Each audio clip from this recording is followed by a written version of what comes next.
Have you seen the 1962 film classic To Kill a Mockingbird? It's about a white lawyer named Atticus Finch who lives in the Depression-era South, and he's trying to defend a black man named Tom Robinson who's being, is convinced, falsely accused of raping a white woman. It's a classic case of he said versus she said.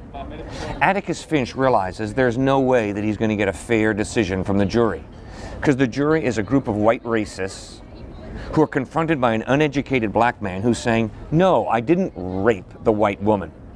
And then as opposed to him is the white woman who's saying, yes, that man raped me.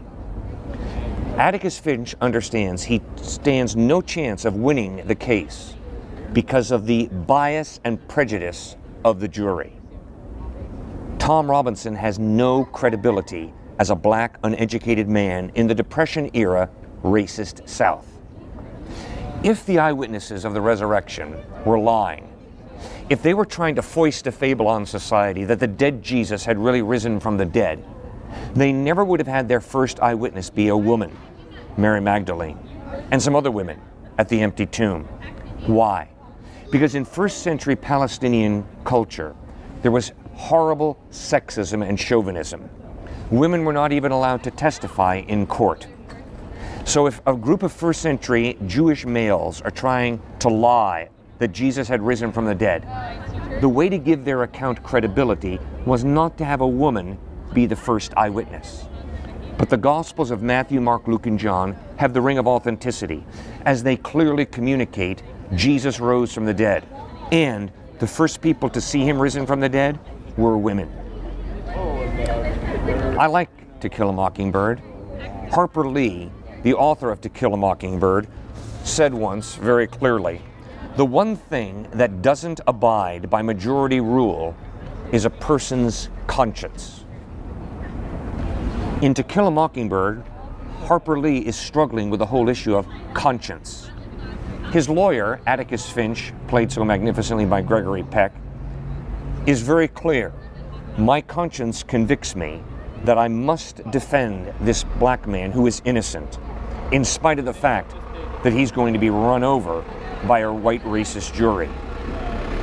Harper Lee understands Atticus Finch is motivated by his conscience to do what is right instead of what is expedient, to do what is right in spite of the fact that he will lose the case.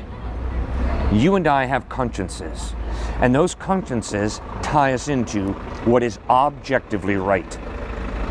You do not need to believe in God in order to do what's right. But if God does not exist, what is right is not objective, it's not absolute, it is purely subjective. It's a taste, similar to your taste in food. Do you prefer pizza to a sandwich? Do you like broccoli or do you like asparagus? A personal taste.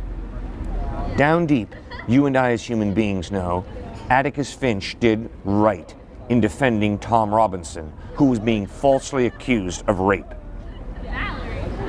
Why do you and I have a conscience? Why is there an objective moral? For one reason, because there's a God, an intelligent mind, a moral lawgiver, prior to us human beings, who creates human beings with worth and value, who gives us a conscience that enables us to understand moral absolutes.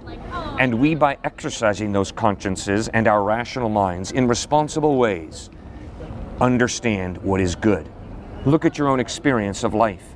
You know very well that when someone does you wrong, you look them in the face and say, you should not have done that.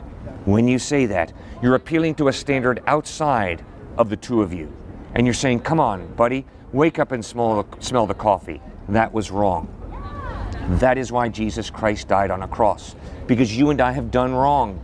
You and I have done that which we should not have done. That's why we experience guilt. Jesus Christ sacrificed his life on the cross to pay the penalty for our wrongdoing, thereby offering us the option of forgiveness, reconciliation with God, and eternal life in heaven. Have you received that gift that God gives you by grace? Have you received Jesus Christ? That is a very simple but very profound decision. You have to be willing to ask Him for forgiveness. You have to be willing to trust in Him, to believe that He died on the cross for your wrongdoing, to reconcile you to God, to give you the gift of eternal life. Are you willing? If you are willing, Christ, in His love, calls you to Himself. He doesn't ravish you. He doesn't force His way into your life. He doesn't slam truth down your throat. He woos you. He loves you, and love waits for a response. Is it not time for you to respond to Jesus Christ by putting your faith and your trust in Him? God bless you as you make that most important decision.